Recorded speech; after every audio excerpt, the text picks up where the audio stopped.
This is Lisa from Mobile Tech Review, and finally that happy in-between for a nice Chromebook that isn't cheeseball and plastic with a blech display, but it's not as expensive as Google's own Pixelbook, which is extremely expensive given the functionality of a Chromebook. This is the Lenovo Yoga Chromebook, which is model number C630, and this is a 15.6-inch Chromebook, so it's a big boy among the Chromebooks. It's got an aluminum metal casing, this lovely midnight blue finish, which will show fingerprints in 2 minutes after you handle it, alas, but inside you can get either a full HD or a 4K display. Either way, it's going to be glossy and it's going to be a touchscreen.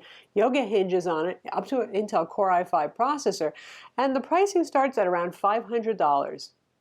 This is pretty good. We're going to look at it now.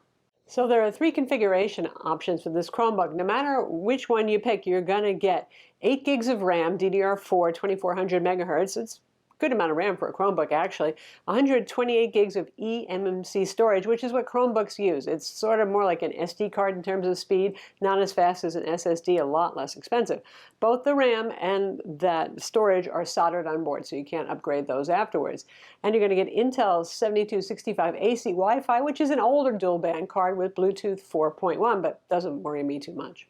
So for $510, like I said, you get an Intel 8th generation Core i3 CPU, and if you want to spend $100 more, you can move up to a Core i5, which really feels zippy. That's what we have, and I haven't seen Android apps run this fluidly on anything less than a Core i5. So for those of you actually, particularly if you're interested in playing Android games, those are the most demanding things pretty much, you probably do want that Core i5, and for $100, you're still looking at $611 or so on Lenovo's website currently.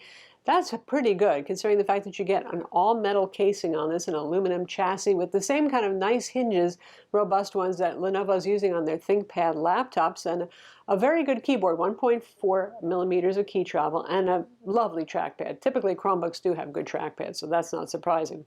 If you do want to go from that full HD display up to the 4K display, which is slightly madness, that's $785. The thing is, it's interesting, if you were to buy a Windows laptop with a 4K display on an 8th gen Core i5, you'd be spending a lot more money. Granted, you have slower storage here and stuff, but you know, nice. And it's a good looking display. It's not the brightest thing I've ever seen. It's under 300 nits and it's glossy, so you're going to notice that. But for indoor use, it's absolutely fine. And it's not one of those go blind displays you see on the really low end Chromebooks. This one is, relatively speaking, for Chromebooks, it's eye candy. And what's exciting is in the high end space, there are not a lot of offerings, and sometimes the prices get almost illogically expensive. I mean, you know, the Pixelbook, for example, when you're looking at spending over $1,000 on a Chromebook and even more depending on which configuration you go for, yowza. So for this one, it's not insanely expensive. Yet you've got the performance, you've got the display, you've got the ability to run Android apps more fluidly, though Android on Chrome is still a work in progress. Not all of them are going to be compatible or really designed to be running on big screens with keyboard and trackpad support. Not so much. But hey, PUBG works, which is an achievement. First time I've seen it work this well. As Chromebooks go, it's heavy because, in part, it's 15 inches, and not so many of them are that big. 4.2 pounds, which is 1.9 kilograms. But in the world of Windows laptops in that size range, that's actually, relatively speaking, very light. The build quality on this is robust enough. There's no flex, there's no squeaks. It's kind of premium Lenovo experience like you'd expect. Ports on this, not that typically you need a lot of ports with a Chromebook, but you've got your headphone jack, you have a USB-C, just USB-C, not Thunderbolt 3, and USB-A ports, and a micro SD card slot. So pretty much the bases are covered for what you would want. You can open up the internals, and I'll show those to you, but there's not a whole lot that you're going to do here in terms of upgrading inside.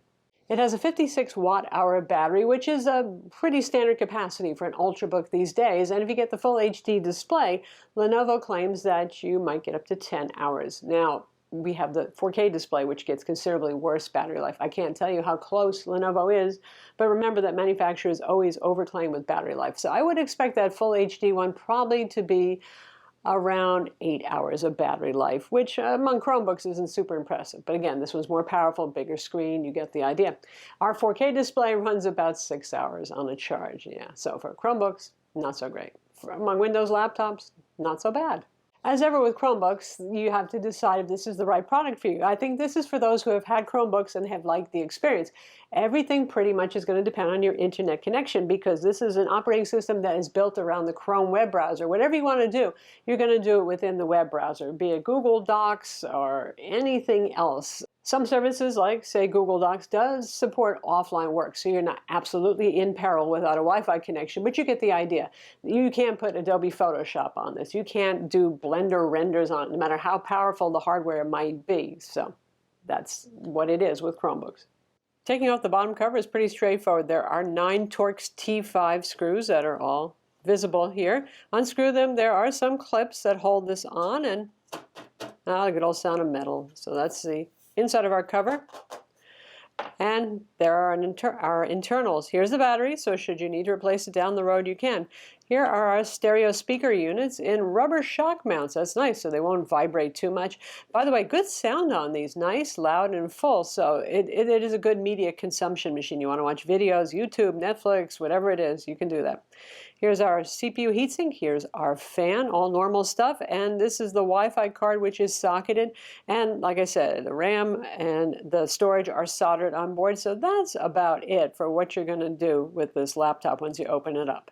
So there you have it, the Lenovo Yoga Chromebook Model C630. It is really nice. If you're looking for a Chromebook that kind of feels like a premium Windows laptop, but you don't want Windows OS, and you still don't want to spend that much money, I mean, they did a really good job here, and the performance is nice. Not that Chromebooks often feel slow, but some of the lower end ones still can feel slow, especially when running Android apps in emulation. So yeah, good stuff. I'm Lisa from Mobile Tech Review. Be sure to subscribe to our YouTube channel for more cool tech videos, and thumbs up if you like this vid.